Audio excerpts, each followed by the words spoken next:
হ্যাঁ হ্যাঁ, ধান নিয়ে। যেগুলো আমাদের হারিয়ে গেছে, বহু পুরনো ধান, যেমন 500 বছর, 1000 বছর, যেগুলো দেশি ধান, সেইগুলো নিয়ে রিসার্চ হয় এই এটিসি ফুলিয়া।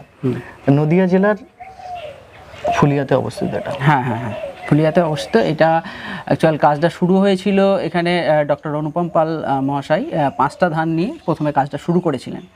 তো সেই 5টা ধান নিয়ে শুরু করার পর আস্তে আস্তে তিনি দেশের বিভিন্ন জায়গা থেকে সংগ্রহ করেছেন, বিভিন্ন কর্নার থেকে, মানে ইন্টেরিয়ার এলাকা থেকে আর কি, গ্রামের দেশি ধান নিয়ে আর কি কাজটা শুরু করেন।